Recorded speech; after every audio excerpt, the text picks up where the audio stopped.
colisión como tal. Las historias, las primicias, los personajes, los deportes. Inicia la tarde con Meridiano Blue. Dirige Ricardo Ospina. Es la 1:00 p.m. en punto, seguimos acompañándolos, estamos en Meridiano Blue, hoy viernes 30 de enero, saluda a quienes están con nosotros en Dito y en el canal de YouTube de Blue Radio, agenda cargada de noticias, algunas de ellas de última hora, como el bloqueo que a esta hora se presenta en la vía al mar, en la vía a Buenaventura por protestas. ¿Quiénes están bloqueando a esta hora en Cali? Hugo Mario Palomar. Hola Ricardo, está paralizado el puerto de Buenaventura por una protesta que adelantan transportadores de carga en plena carretera en el sector La Caucana. Los camioneros reclaman al gobierno nacional por la falta de controles en las terminales portuarias. Aseguran que tienen que esperar horas para retirar contenedores con mercancías. Dicen que los costos de viajes y de combustible se han incrementado hasta en un 120%. Están pidiendo la presencia de funcionarios del Ministerio de Transporte. Por este bloqueo, allí en la vía Buenaventura hay cantidad de vehículos de pasajeros y de carga esperando al lado y lado de la vía que conecta al Pacífico con el interior del país, Ricardo. Estaremos pendientes, ahí estamos viendo las imágenes del bloqueo de los transportadores de carga en la vía a Buenaventura. En Bogotá, el gobierno del presidente Gustavo Petro le sigue lanzando pullas a la Corte Constitucional por la suspensión provisional de la emergencia económica. En esta ocasión, Sebastián Martinelli, ¿quién fue el que habló en contra de la Corte? Ricardo, pues en este caso fue el ministro del Trabajo, Antonio Sanguino. Esto se dio durante el lanzamiento de un programa en conjunto con el Ministerio de Cultura llamado Dignidad Mayor, el cual busca entregar una renta mensual básica de 230.000 pesos, a 50.000 adultos mayores del sector cultural. Pues precisamente en medio de este reciente anuncio de la Corte Constitucional donde se suspende el decreto de emergencia económica, el ministro Sanguino no se refirió propiamente a esta, pero sí le lanzó una dura crítica al alto tribunal. Esto fue lo que dijo. Y bueno, desafortunadamente, Mauricio, tenemos una Corte Constitucional que a veces pareciera ser guardiana de la Constitución de 1886 y no de la Constitución de 1991, porque se apegan a la vieja idea del Estado de Derecho y se les olvida la idea de la Constitución del 91 del Estado social de derecho. Por su parte, la ministra de las Culturas, las Artes y los Saberes, Yanay Kadamani, aseguró que el gobierno garantizará los recursos que ya fueron asignados a los ministerios de Salud, Educación y Cultura, pese a la suspensión de la emergencia económica, Ricardo. 1:04, hablamos ahora de lo que decidió hace minutos la Sala Civil de la Corte Constitucional, que le abrió la puerta al embargo de los dineros que se giran por parte del Ministerio de Salud a las cuentas de clínicas y hospitales. Este es un duro golpe para el gobierno, que estaba intentando desembargar más de 2 billones de pesos que están en las cuentas de la nueva EPS. Jessica Gutiérrez. Así es, muy buenas tardes. Es que la Corte Suprema de Justicia estableció que los recursos que reciben las instituciones prestadoras de servicio de salud, es decir, las IPS, a través de los giros directos de la administradora de los recursos del Sistema General de Seguridad Social en Salud, ADRES, pueden ser objeto de embargo siempre que correspondan al pago de servicios y tecnologías en salud que ya hayan sido efectivamente prestados. Y es que esta decisión se conoce en medio de la controversia generada en los últimos días por la situación financiera de varias EPS, entre ellas Nueva EPS, que informó tener cuentas embargadas por un monto cercano a los 2 billones de pesos. Este escenario se ha repetido en otras EPS y está relacionado con ingresos judiciales iniciados por IPS y gestores farmacéuticos como mecanismo para poder reclamar el pago de deudas acumuladas por la prestación de los servicios de salud.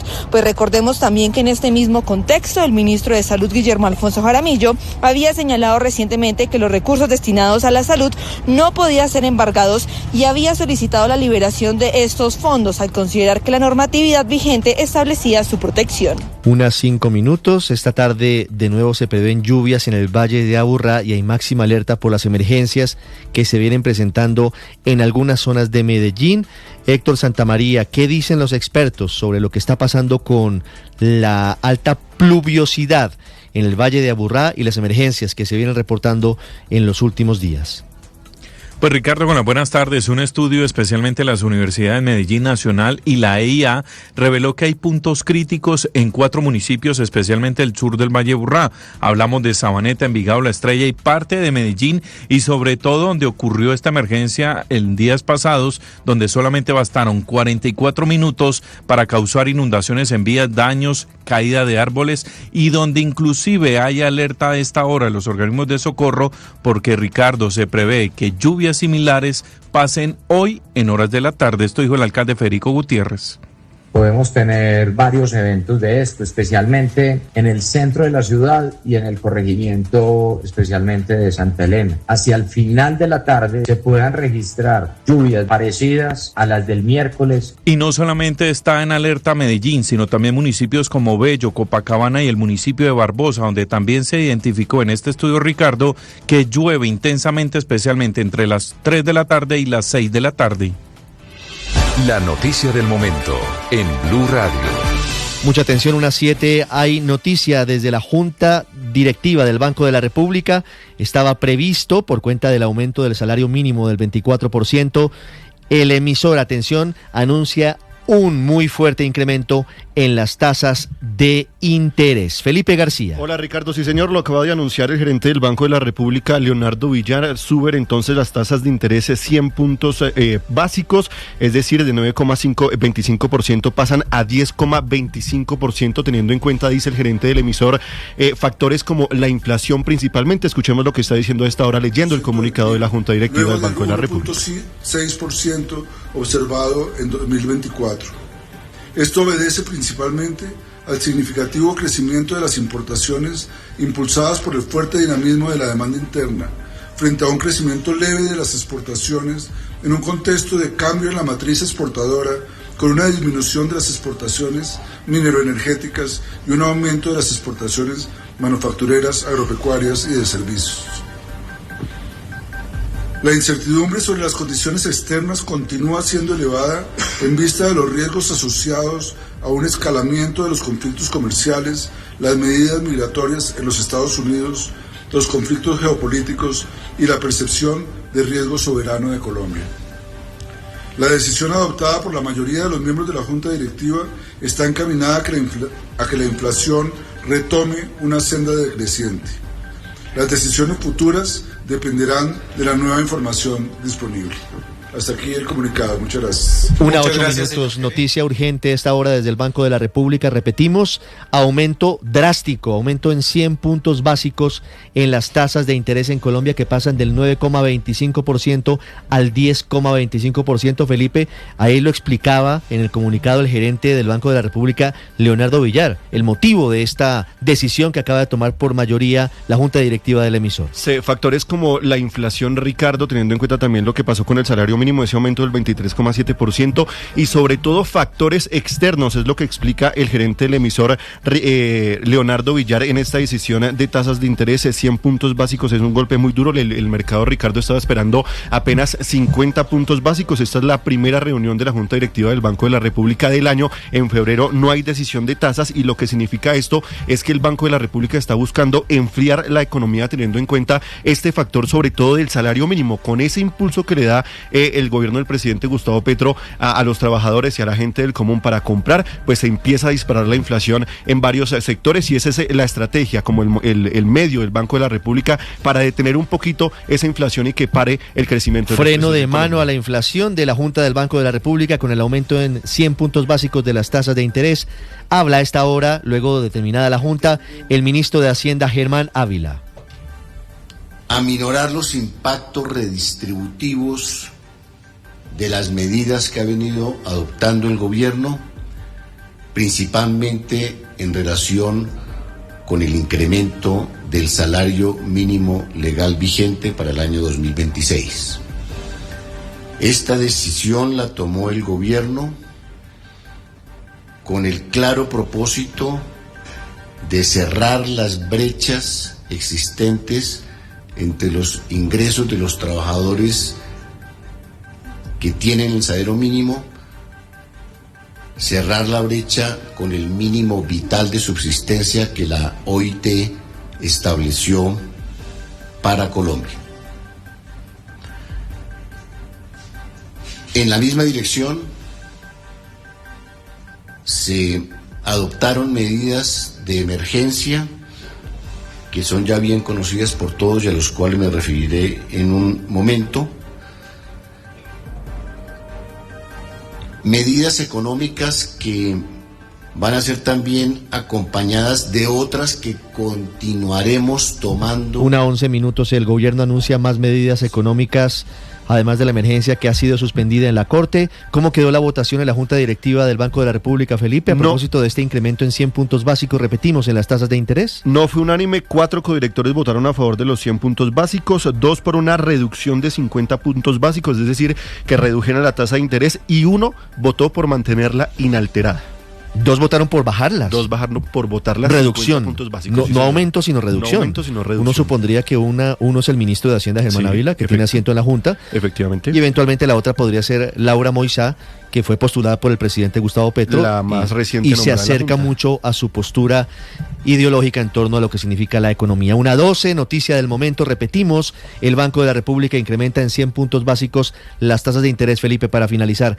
¿Esto en la práctica qué significa? Eso significa que la plata sale más cara para los bancos comerciales, que nosotros vamos a recibir créditos un poquito más caros y que nosotros vamos a ir a pedir plata más prestada y nos van a subir mucho más teniendo en cuenta estos 100 puntos básicos, los intereses, por ejemplo, en tarjetas de créditos. Ustedes van a salir más caros los créditos de consumo, los créditos de tarjetas de crédito y otros créditos que usted pide. Al final el objetivo es que usted, deje de comprar, que nos ve y nos oye, piense 2 veces antes de gastar, antes de comprar. Esa es el objetivo del Banco de la República con este incremento de 100 puntos básicos en las tasas de interés. 1:13, una pausa y regresamos en Meridiano Blue. Una buena historia. Me alegra siempre compartir con ustedes. Yo me emociono de hablar con ustedes a esta hora, de saber que están allí. Agradezco su presencia, agradezco su amabilidad, agradezco su fidelidad. Oye, aquí en Blue, la radio se ve, tú sabes. ¿Por qué en la Superintendencia de Salud no se eligieron interventores por concurso como es habitual? Esto fue lo que contestó el ex superintendente de Salud, Luis Carlos Leal, teniendo en cuenta las denuncias del presidente Gustavo Petro sobre funcionarios que habrían estado involucrados en el presunto desvío de recursos. En ningún momento se ha dicho acá y nunca se ha dicho y nunca ha sido cierto que no se hayan regido procedimientos técnicos. Hay unos requisitos y son altísimos para poder ser interventores. Tenían que cumplirse y se cumplieron con todos. Eso es lo que está demostrado, eso es lo que importa y lo que realmente se hizo. Claro, el concurso que se había hecho era un concurso muy viejo donde ya estaban agotados muchos de los nombres y por eso nosotros inclusive arrancamos el nuevo concurso. Lamentablemente, porque es un proceso demorado, no se pudo terminar, pero uno no puede esperar a que los procesos administrativos o burocráticos detengan todas las actuaciones de la superintendencia. Pero sin embargo, cuando no se da el concurso, cuando el concurso es muy viejo porque gobiernos anteriores no lo adelantaron o no lo hicieron, que nosotros sí lo adelantamos y lo hicimos, pues toca tomar una decisión y tomando esa decisión hay unas normas y leyes que permiten tomar la decisión de nombrar personas que no hagan parte de ese concurso por viejo, por lista agotada y que permitan designar a unas personas que cumplan los estándares que, vuelvo a insistir, son altos, no son sencillos. Saber a esta hora en Meridiano Blue. Saque el paraguas si usted va a salir en Bogotá hoy en la tarde. Hay alguna probabilidad de lluvias, no tanta como otros días, pero es posible que de nuevo vengan los aguaceros. En febrero van a disminuir según el IDEAM y la empresa de acueducto en la capital del país está haciendo un plan de refuerzo para atender las emergencias. Juanita Troncoso. El sistema de alerta de Bogotá registró a las localidades de Fontibón, Barrios Unidos, Suba, Usaquén y Ciudad Bolívar como las más afectadas por las lluvias de las últimas horas. También observaron aumentos en el río Bogotá y en el río Salitre, específicamente en el canal Córdoba, sin que hasta el momento se registre una alerta. Ante esta situación, el acueducto reveló que en enero se han retirado 6.200 toneladas de residuos que formaban el taponamiento del alcantarillado, formando inundaciones y encharcamientos en distintas localidades. Fabián Santa, gerente del servicio al cliente del acueducto, alertó sobre las emergencias y también de las cosas que no deben hacer los ciudadanos en esta época de tantas lluvias. Invitamos a la ciudadanía a reforzar también las buenas prácticas de cuidado del sistema de alcantarillado, recordando que el sumidero no es un basurero, a no botar basura en la calle, no arrojar grasas ni aceites por el lavaplatos, ni preservativos o pañitos húmedos por el inodoro. De esta manera se evitan taponamientos deslizamientos en la red de alcantarillado y se mitigan riesgos durante las lluvias. Según el IDEAM, para la tarde de hoy en Bogotá se esperan lluvias en sectores del oriente y sur de la ciudad, específicamente en las localidades de San Cristóbal, Santa Fe, Usme y Ciudad Bolívar. Gracias, Juanita. En otras noticias, Naciones Unidas está advirtiendo que posiblemente entre en un periodo de quiebra. Allí el secretario general está asegurando que es inminente el riesgo de colapso financiero. Sofía Vargas. Según reveló la agencia AFP, el secretario general de la ONU, Antonio Guterres, envió una carta a los países miembros en la que advierte que la organización podría enfrentar un colapso financiero y les pide a los estados que paguen a tiempo sus aportes obligatorios. Pero este problema no es nuevo. Desde octubre de 2025, Guterres viene alertando que muchos países no están pagando lo que les corresponde y que si la situación no cambia, la organización tendría que gastar menos en 2026 y devolver dinero en 2027, lo que haría más grave la crisis. Por esta falta de recursos, la ONU anunciaba en octubre del año pasado un posible recorte de $500 millones en el presupuesto de 2026, que incluye la eliminación de más de 2.600 puestos de trabajo. Varios estados han advertido que estos recortes pueden afectar sobre todo a los países en desarrollo y a la presencia de regiones como África, Asia y América Latina dentro de Naciones Unidas. El foco de Estados Unidos pareciera ahora estar sobre Cuba. El presidente Donald Trump ha firmado una serie de órdenes en los últimos días que apuntan a asfixiar económicamente al régimen de los Castro, hoy liderado por Miguel Díaz-Canel Bermúdez, que de nuevo dice que esta es una decisión fascista, criminal y genocida del presidente de los Estados Unidos. En Cuba, por ejemplo, hoy ya hay racionamientos de energía de 24 horas. Hay una crisis profunda que están afrontando los habitantes de la mayor de las Antillas. Jacopo Luzzi. Donald Trump amenaza a Cuba y dijo estar listo a imponer aranceles a los países que suministran petróleo a La Habana, intensificando así la campaña de presión contra la isla caribeña e indicando que su régimen constituye una amenaza inusual y extraordinaria para la seguridad nacional y la política exterior de Estados Unidos. Cuba is a failing nation, and you have to feel badly for Cuba. They've treated people very badly. We have a lot of Cuban Americans. La medida autorizada por una orden ejecutiva el lunes no especifica las tasas arancelarias, ni mencionó a ningún país en particular cuyos productos pudieran verse afectados por los aranceles de Washington. Sin Venezuela, que era el principal proveedor de petróleo de Cuba y que no está más enviando crudo, los otros 3 países impactados podrían ser Rusia, Argelia y sobre todo México, el mayor suministrador que queda ahora con la compañía petrolera estatal Pemex, que envía petróleo a la isla como ayuda humanitaria. La presidenta mexicana Claudia Sheinbaum dijo que en una llamada telefónica con Trump este jueves no se tocó el tema del petróleo. Lo ha abordado el canciller con el secretario del Departamento de Estado, Marco Rubio, en el sentido de que nosotros mantenemos esta ayuda humanitaria, que es muy importante, y también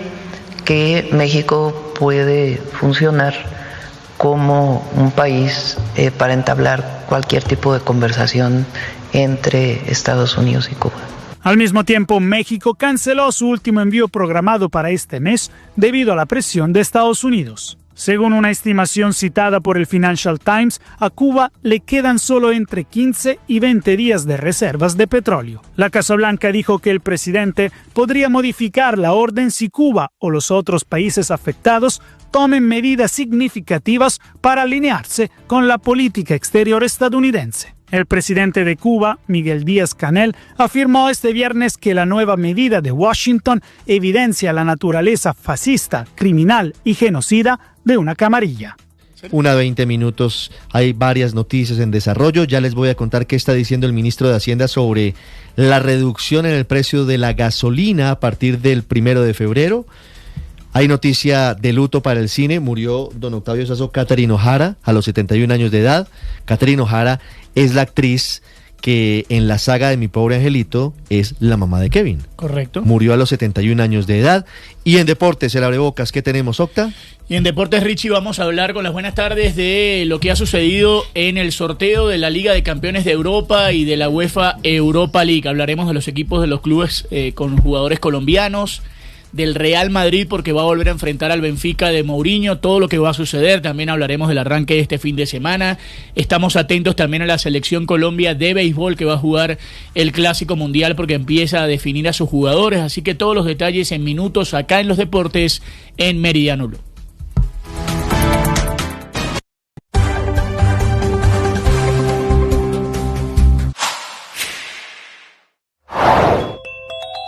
Suspendidos los efectos tributarios, Ricardo, amanecemos sin los impuestos. Sí, señor. En consecuencia. Y eso quiere decir que la Corte, a la espera de tomar una decisión de fondo, lo que dice es: tan grave fue lo que pasó, tan irreversible la decisión de cobrar nuevos impuestos, después no se podrían devolver, que decidimos suspender esa emergencia a la espera de analizar más a fondo la decisión del gobierno. Efectivamente, aplica la Corte una teoría que señala que si se cae o se suspende el decreto que origina a los demás, sería un perjuicio irremediable mantener los impuestos que habían sido creados al amparo de ese decreto del 1474, entre otros el IVA, que aumentó al 19% para licores, el cambio de régimen del impuesto al patrimonio, el impuesto también a las exploraciones petroleras y que tienen que ver con minería. Y adicionalmente, Néstor, por cuenta de la posibilidad de que se aplique a todos los decretos, aunque no lo menciona la Corte, también quedaría suspendido el decreto que hace algunos días expidió el Ministerio de Minas y Energía, el de las generadoras de energía eléctrica, que les pone un impuesto adicional. ¿En qué momento Luis Carlos Leal le informó al presidente Gustavo Petro sobre los interventores que estarían involucrados en el presunto desvío de recursos? Esto fue lo que contestó el ex superintendente de Salud. Mucha atención, que el ministro de Hacienda acaba de dar otra noticia importante. Será mayor la reducción, será mayor la baja en el precio de la gasolina desde pasado mañana, desde el próximo 1 de febrero. Felipe, ¿qué dijo el ministro Germán Ávila? Y lo está anunciando, Ricardo, luego de que la Junta Directiva del Banco de la República anunciara este incremento en las tasas de interés en 100 puntos básicos a 10,25%. Dice Germán Ávila que en febrero la gasolina bajará en 500 pesos por galón. Dice que no se está generando ningún esfuerzo fiscal para las finanzas del país, sino que se trata de compensar a los colombianos, teniendo en cuenta que los precios internacionales del crudo han venido bajando. Escuchemos lo que dice el ministro Germán Ávila. La gasolina ha sido evaluada teniendo en cuenta las proyecciones durante todo el año de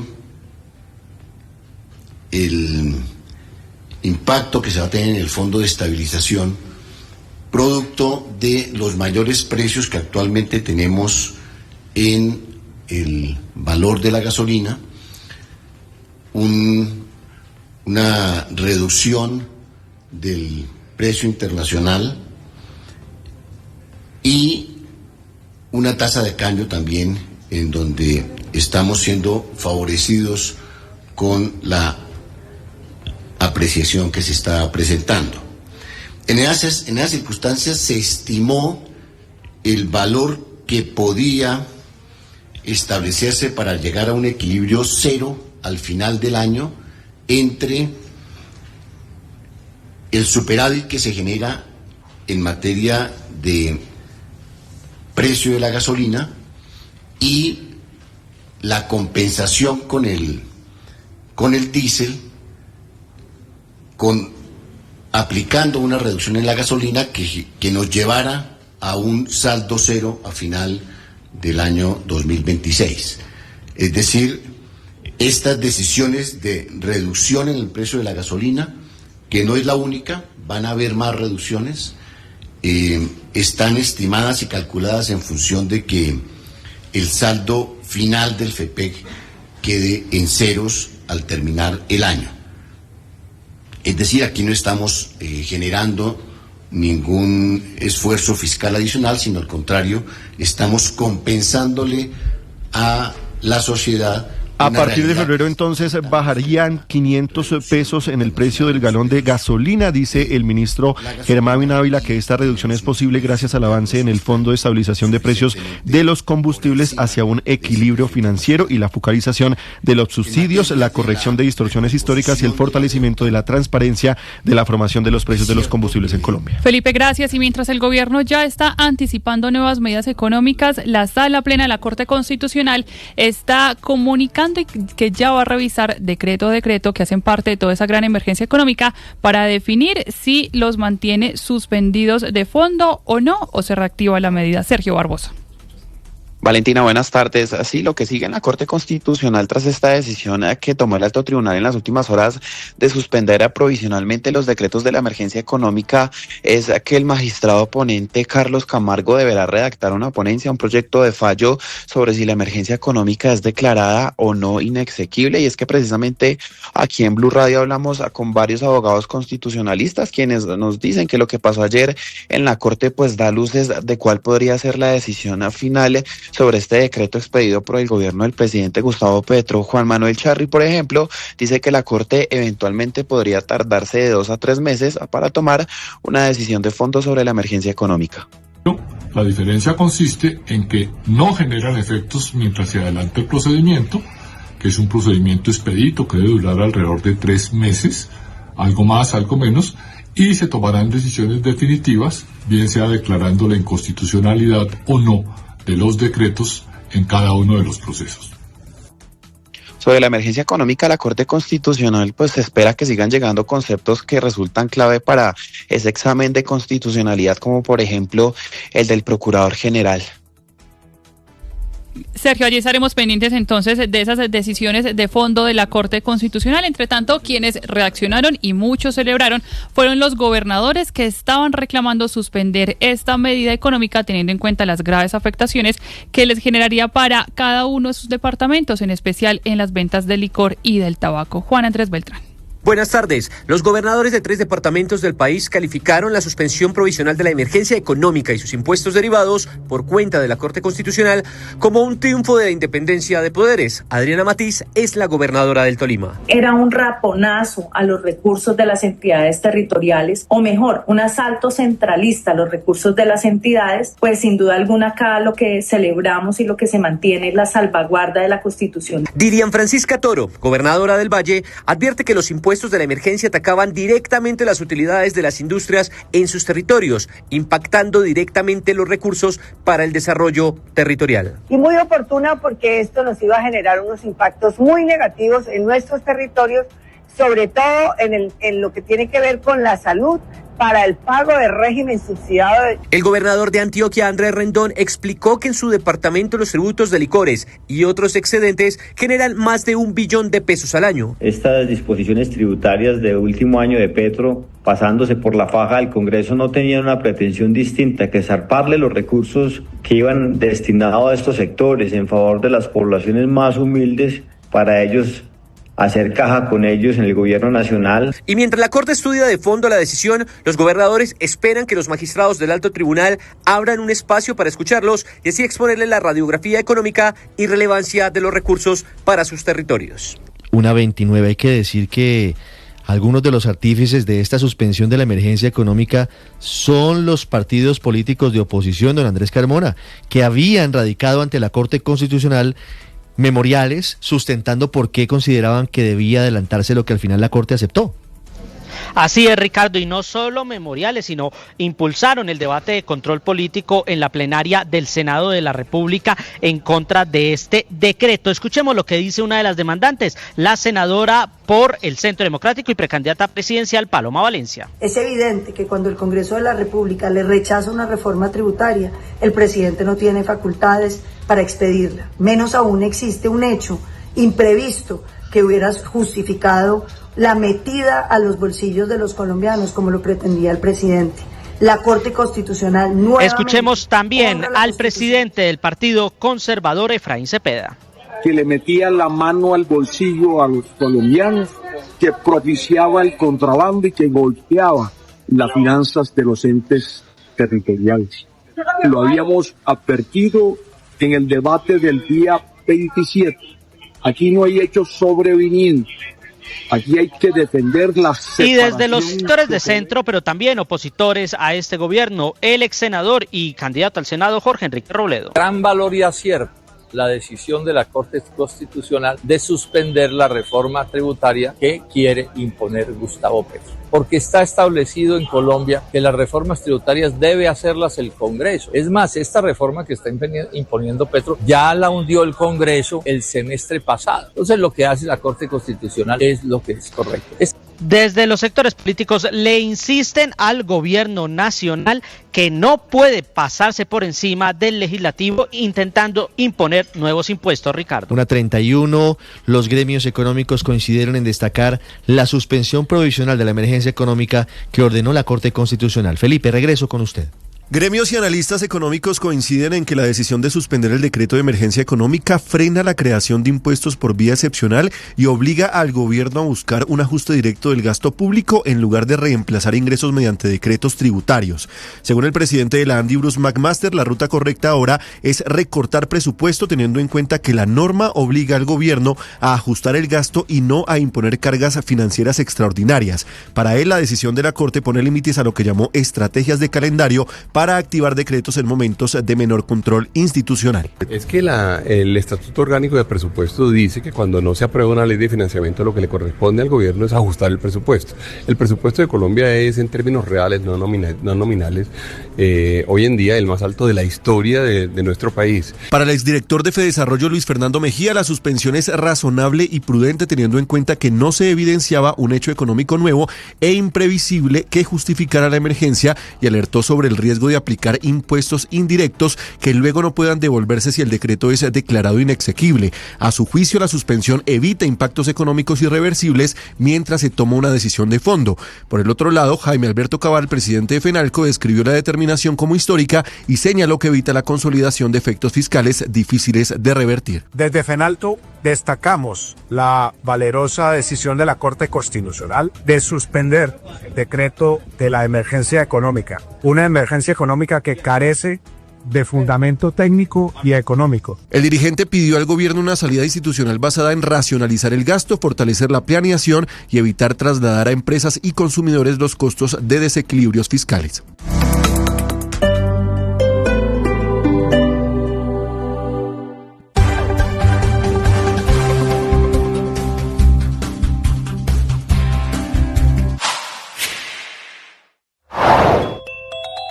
Tres años se tomó la Fiscalía para tomar la decisión de acusar, es decir, llevar a juicio al coronel Carlos Feria. El otro que hizo caso y está señalado de someter al polígrafo a Marelvis Mesa, que fue la niñera del hijo de Laura Sarabia. Ustedes recordarán que todo esto lo origina una maleta con dinero en efectivo que le fue robada a la hoy embajadora en el Reino Unido, un robo por el que la Fiscalía cree que Feria, que en ese momento era jefe de seguridad de la Casa de Nariño, dio todo tipo de órdenes ilegales, como trasladar a la niñera desde su casa en Soacha hasta un edificio llamado Galán para interrogarla en el centro de Bogotá sin una orden judicial y sin que existiera ningún vínculo de esa niñera con la Casa de Nariño, la presidencia de la República. Por eso los delitos son peculado por uso, abuso de función pública y constreñimiento ilegal, porque desplegó todo el aparato que estaba bajo su mando para resolver un asunto doméstico de Laura Sarabia, que en justicia debería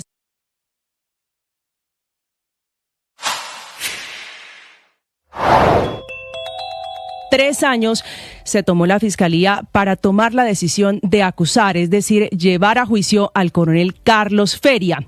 El otro que hizo caso y está señalado de someter al polígrafo a Marelvis Mesa, que fue la niñera del hijo de Laura Sarabia. Ustedes recordarán que todo esto lo origina una maleta con dinero en efectivo que le fue robada a la hoy embajadora en el Reino Unido, un robo por el que la Fiscalía cree que Feria, que en ese momento era jefe de seguridad de la Casa de Nariño, dio todo tipo de órdenes ilegales, como todos los deportes, fútbol, ciclismo, béisbol, baloncesto, automóvil, todos en Meridiano Blue.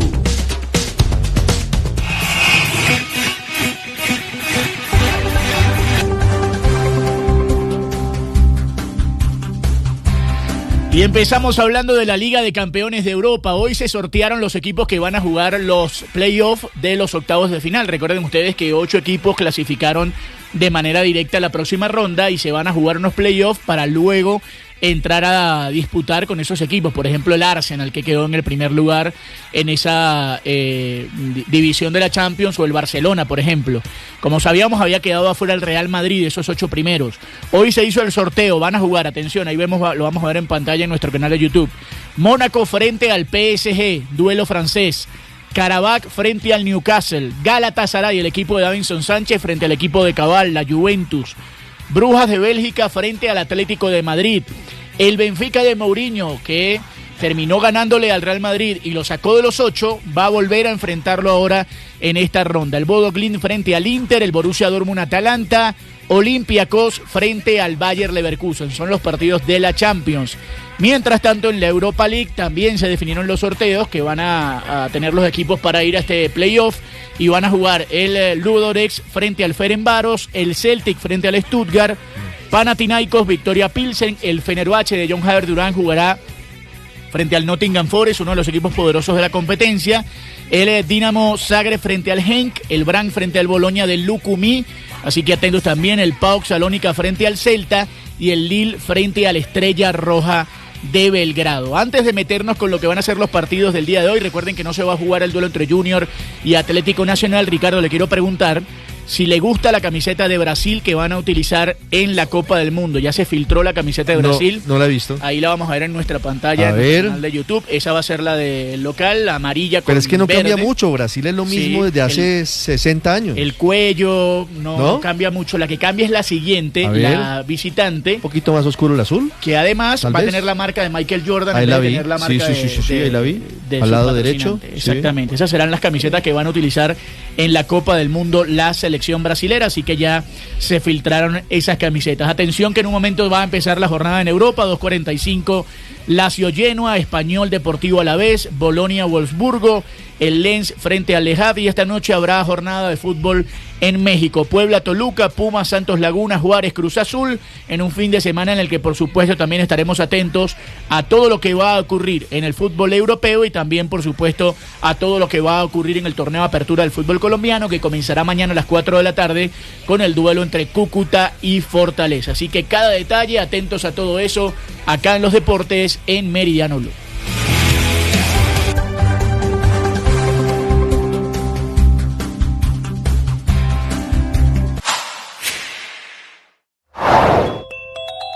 Tres años se tomó la Fiscalía para tomar la decisión de acusar, es decir, llevar a juicio al coronel Carlos. La Cancillería confirmó la reanudación de vuelos de colombianos deportados de Estados Unidos. Se reanudan los vuelos de repatriación de colombianos desde Estados Unidos. Esta es una decisión que se conoce faltando 5 días para que se dé la reunión entre los presidentes Donald Trump y Gustavo Petro en Washington. Recordemos que se encuentran el 3 de febrero en la Casa Blanca tras varios episodios de tensión que se han presentado desde hace un año entre los dos mandatarios. En este contexto, la Cancillería colombiana confirmó que hoy se reanudan los vuelos de repatriación de colombianos deportados desde Estados Unidos y que se hará en cooperación con la Fuerza Aérea. La Cancillería publicó una foto de 3 personas que tienen sudadera gris y son recibidas en El Dorado por funcionarios de Migración Colombia. Estos vuelos habían sido suspendidos hace un año, pues Petro dio la orden de prohibir la entrada al país de 2 aviones que venían de Estados Unidos con deportados bajo el argumento de que venían esposados y no recibían un trato digno. Y por eso se generó la primera crisis entre Trump y Petro. Esto llevó al presidente de Estados Unidos a anunciar aranceles contra Colombia y la suspensión del proceso de expedición de visas. Finalmente, esa crisis diplomática se resolvió. Suscríbase en nuestro canal de YouTube para más información. En Blue le ponemos cara a la radio. Es un gusto saludarlos en este amanecer. En Blue celebramos una noticia que nos encanta escuchar. Aquí seguimos conectados con ustedes. Somos de nuevo la emisora hablada más escuchada en Colombia. Con la pizca de humor para nuestra dura realidad. Seguimos conectando con millones de ustedes todos los días. ¡Bravo! Gracias por hacernos la número 1. Blue, más que radio. Me alegra siempre compartir con ustedes. Yo me emociono de hablar con ustedes a esta hora, de saber que están allí. Agradezco su presencia, agradezco su amabilidad, agradezco su fidelidad. Oye, aquí en Blue, la radio... Kevin's not here.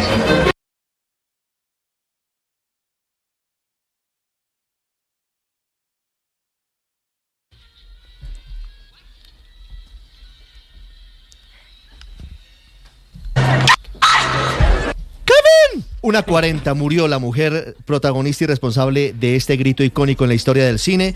Catherine O'Hara, la mamá de Kevin en Mi Pobre Angelito, falleció a los 71 años de edad. Don Miguel Garzón, el hombre de la caja de los cómics, bienvenido. Muchas Siempre gracias, bienvenido. Ricardo. Sí, no, claro, Ricardo. No, muy rara esta muerte porque ella había aparecido recientemente, pues además la recordamos muchas generaciones la recuerdan por Mi Pobre Angelito, por Beetlejuice, Sí. películas de los 80s, de los 90s, pero muy recientemente ella se había reencauchado de alguna manera porque apareció en un papel muy importante en la serie de estudio que es de Apple TV Plus y que se ha ganado muchos premios, se ganó muchos premios Globo de Oro, también apareció recientemente en The Last of Us, que es otra de las grandes producciones de televisión, también apareció, ella prestó su voz para un personaje en Robot Salvaje, una película animada ganadora de premio Oscar a la Academia, nominada a premio Oscar a la Academia Mejor Película Animada. Entonces digamos que venía bien, venía trabajando, estaba activa en el mundo de Hollywood. Sin embargo, hoy están informando medios internacionales que murió a los 71 años de edad. Todavía no se sabe la causa de la muerte, pero pues sí es muy raro y muy extraño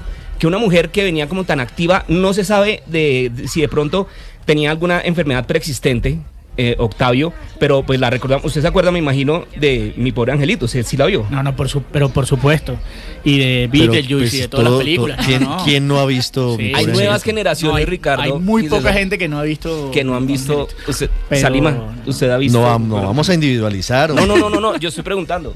Salimos a Todos hemos visto aquí. No No la he visto. Valentina. Bueno, pero ya tiene tarea, Valentina. Sí, no, sí. Valentina, Así ¿no? es. No, sí, claro, tardes de Primer Caracol. Después de que la vea, no va a poder pasar un diciembre sin ver Mi Pobre Angelito. Exactamente. La ganadora del premio Emmy, actriz y comediante Catherine O'Hara, murió a los 71 años. Es el reporte muy escueto que hasta ahora da TMZ al mundo. TMZ, que es este medio especializado en farándula y en la vida de Hollywood, son los que se han vuelto famosos por dar las primicias en este tipo de noticias. Ellos fueron los que primero informaron sobre la muerte del rey del pop, Michael Jackson, lo recuerdo mucho, y pues ahora están informando sobre la muerte de Catherine. Miguel, si hay O'Hara. alguna- Lo dice el Guardian, lo dice Le Figaro Claro, en No, París. si hay alguna buena noticia entre todo Le da esto. la vuelta al mundo es en que- este momento. Claro. Si hay alguna buena noticia entre todo esto es que les dio tiempo a los dos de reunirse, de recibir la estrella en el Paseo de Hollywood a Macaulay Culkin y de estar los dos juntos Sí, en ese claro. momento que los dos Los añoraban acompañó. hacerlo. Eso fue hace muy poco, se reunieron y bueno, la vida les permitió unirse al menos una última vez. Pendientes de los detalles de la muerte de Catherine O'Hara, ustedes la ven allí. La famosa actriz ganadora del premio Emmy en los Estados Unidos falleció a los 71 años de edad.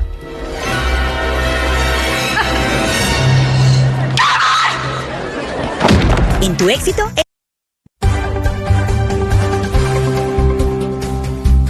Me alegra siempre compartir con ustedes. Yo me emociono de hablar con ustedes a esta hora, de saber que están allí. Agradezco su presencia, agradezco su amabilidad, agradezco su fidelidad.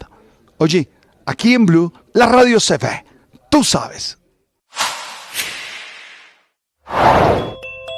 ¿Por qué en la Superintendencia de Salud no se eligieron interventores por concurso como es habitual? Esto fue lo que contestó el ex superintendente de salud, Luis Carlos Leal, teniendo en cuenta las denuncias del presidente Gustavo Petro sobre funcionarios que habrían estado involucrados en el presunto desvío de recursos. En ningún momento se ha dicho acá y nunca se ha dicho y nunca ha sido cierto que no se hayan regido procedimientos técnicos. Hay unos requisitos y son altísimos para poder ser interventores. Tenían que cumplirse y se cumplieron con todos. Eso es lo que está demostrado, eso es lo que importa. ¿Pero hubo concurso? Esta es información exclusiva de Blue Radio. 1:44. Esta es una carta que llegó hace algunos días a la Jurisdicción Especial de Paz, de las que les hablamos a continuación, en la que el que en época de las FARC era conocido como el canciller de esa guerrilla. Les hablo de Ricardo Telles, su alias es Rodrigo Granda Escobar. Este hombre que básicamente movía los tentáculos internacionales de la guerrilla llegó a ser muy importante para esa estructura y fue sentenciado como responsable de secuestros por ser de la cúpula de las FARC. El documento que llegó a la JEP pide tumbar esa sentencia restaurativa, porque dice que él nunca participó en instrucciones militares porque su función era, comillas, diplomática.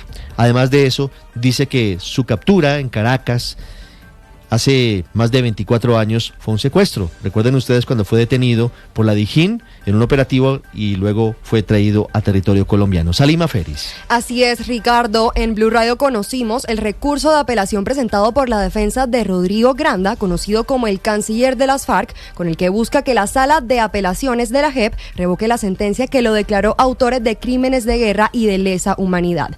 En el documento firmado por su abogado Ernesto Moreno, la defensa sostiene que el fallo carece de motivación jurídica y probatoria al atribuirle a Granda responsabilidad como autor.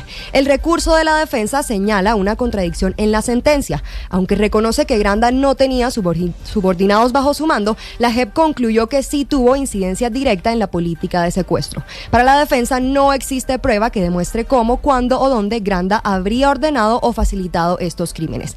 El escrito insiste además en que Granda cumplía funciones políticas y diplomáticas dentro de las FARC, principalmente en la Comisión Internacional, y que gran parte del tiempo se encontraba fuera del país. Otro de los argumentos, como ya lo mencionaba usted, Ricardo, es que la defensa señala que la captura de Rodrigo Granda en Caracas, Venezuela, en 2004 constituyó un secuestro, hecho que el recurso presenta como un elemento clave para sostener que en ese momento no ejercía funciones de mando. Con base en estos argumentos, el apoderado solicita a la Sala de Apelaciones revocar el numeral 7º de la sentencia y en su lugar declarar no culpable penalmente a Rodrigo Granda como autor de los crímenes imputados. ¿Qué dicen las víctimas? Porque al final esto puede interpretarse como una burla a quienes sufrieron el flagelo del secuestro, fueron secuestrados por las FARC. Así es, Ricardo, hablamos con las víctimas también que rechazan esta postura. El mayor general retirado Luis Mendieta Ovalle, ex secuestrado por las FARC, aseguró que Granda sí tuvo responsabilidad. Escuchemos. Indudablemente Rodrigo Granda siempre fue un miembro activo de las FARC, de la parte directiva, y desde mi punto de vista como determinadores de los casos que se presentaron de secuestro, pero también de esos crímenes de guerra, de esos crímenes de lesa humanidad. Él como integrante de la directiva de las FARC, de allí era donde se desprendían todas las órdenes que le daban a los mandos medios y a las bases para que allí, por ejemplo, nos tuvieran en las jaulas de concentración sometidos a esos tratos crueles, inhumanos y degradantes. Ricardo, ahora será la Sala de Apelaciones de la JEP que deberá estudiar este recurso y definir qué sucederá con esta condena. La salud de los colombianos en cuidados intensivos. Blue Radio informa. 1:48 p.m. y como si no fueran poco los problemas financieros que ya enfrenta el sistema de salud, ahora está afectado precisamente por las polémicas del gobierno del presidente Gustavo Petro. El ex superintendente de salud Luis Carlos Leal entregó nuevos detalles de los señalamientos que hizo el mandatario, esta vez en contra de Laura Sarabia, por supuestamente haber entregado hojas de vida para que nombraran a interventores en estas entidades de la salud. Catalina Vargas. Luis Carlos Leal, el ex superintendente de salud, apareció hoy para respaldar las afirmaciones del presidente Gustavo Petro, quien aseguró que Laura Sarabia fue quien hizo llegar hojas de vida para elegir interventores para las EPS.